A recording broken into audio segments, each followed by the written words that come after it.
Hey, this is Reverend Ben, and this is your weekly video. I'm very excited to be joined by Kat Bostian. You can call her Kat, you can call her Catherine, just don't call her Kathy. Welcome. Thanks for doing the video. Thanks a lot, Ben. Appreciate it. Cool. I want to invite you to join in 3 deep breaths for our beginning. First, I invite you to breathe in and let it go. A second breath in and out. One more breath in and out. Those of you that were there Sunday, you heard Reverend Ellie Kirkpatrick's poem. We're going to use that as our chalice lighting for this week's video, with thanks to my colleague, Reverend Ellie Kirkpatrick. How do we worship when the ashes of fascism rain down on its people? How do we worship when the enemy is you and me and freedom falls at breakneck speed? Worship is courtship of hope and belonging. But hope's bound with justice and trust is a must here. How do we worship when fear grips us tightly? When words do not capture the fight, fawn, or flight need. Maybe just being here is enough. Maybe we don't need to be tough. Being together to weather the whirlwind is sometimes enough to know nothing's determined. Together we scream. Together we rage. Together we weep. And together we rise. We are the ties that arise from the ashes. We are the worship that comes from the masses. Join with our kindred when we can just cope. Together our worship will recreate hope. Blessed be. Now I wish I had done that in 2 voices with John and me on Sunday. That was great. Thank you. My pleasure. And thanks to all of you who wrote to John and me and other worship leaders following yesterday's worship service. As usual, we have a follow-up question, and it is this. What is your next step, dear video watcher? What is your next step in cultivating compassion for yourself and or cultivating compassion for others? You can write me the answer to that. If you've gotten this in an email, you can just hit reply. It'll come to me. If you're seeing it on YouTube or Facebook, you can just write in the comments below. Now to other announcements. We are hiring for a nursery teacher. Do you know anyone who would be a good fit? If you do, have them contact or reach out to Janae Johnson. Each week we appreciate an individual or a team of people who have done something for extraordinary towards the church's mission. And this week, yesterday, we appreciated some of the many folks who have been doing the duties of the sexton while we have been trying to find and hire and keep a sexton. So in particular, thanks to Ross, to Jimmy, and to Danny. There's others, I'm sure, who have done work. I can think of Christine, who was out here, has been mowing the lawn lately. And while I'm at it, those of you who weren't there yesterday, we have a new sexton. His name is Brintz Johnson. He'll be working on Sundays only. We still have the joy of cleaning that comes in on Fridays. So please say hi to Brintz if you see him on Sunday. And please don't answer emails that are not from Ben. He won't ever ask you for a gift card despite what you might think. But he'll especially never do that on email. That's right.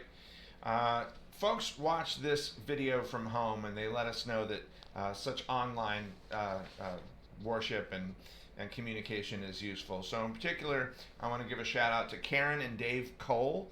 I know you both were watching the worship service yesterday from where you are living. Dave, just want to send love and light and blessings to both of you. And this week we've got Fellowship on Tap, which is on Wednesday from 6 to 8 p.m. at Voodoo Brewery on 4th Street North. Really excited for that. And then on Sunday, the discussion group, the open discussion group starts at 9:30. So come an hour early and get to the Gilmore Library. Bob Klingman will be facilitating the discussion. You can contact him for details or just show up. Bob is great to talk with. And we have a little need right now for our coffee hour. We have some volunteers that are needed. If you enjoy sharing a cup of coffee with our community on Sunday mornings, we'd love to have your help. If you can commit to an hour before and after service, as little or as often as you like, send an email to hospitality@uustpete.org and we'll add you to the volunteer pool list. And Kat is really fun to work with, as is Trish Flo, Kat's coordinator of hospitality.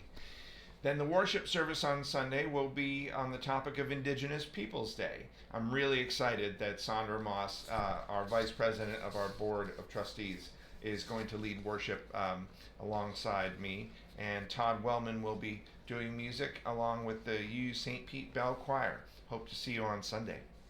And after the service, visit the fellowship desk in Gilmore Hall during coffee hour to sign up for the new member class, which will start on November 15th, and find out about what's happening at the UU St. Pete Church. It'll start and end on November 15th. We're doing classes on Saturdays now. It'll be 10 to 4. I'm co-facilitating them with Gigi Calsa, another board member and hard worker, and I'm very excited for that. So even if you've taken the new member class previously, this new incarnation of it might be fun to attend for experienced members as well. That brings us to Monday, which will be in fact Indigenous Peoples Day, so the office will be closed on that day. We'll reopen for our office hours on Thursday and Friday. And then later this month, we got the meditation group, which meets on Fridays at 10:30 in the morning in Conway South, starting October 17th. That's coming up. So contact Beth Wall for more information. 2 days after that, on Sunday, October 19th, the dinner and discussion group will meet at the Village Inn at 6 p.m. That's 9107 4th Street North in St. Petersburg. Note that this is a new location and a new date. Contact Chris McDonald if you want more information about that. And then on Saturday, November 1st, our first mingle will take place at 6:30 p.m. at the UU St. Pete Gilmore Hall. Bring your voices and or instruments to the sing-along, play-along mingles.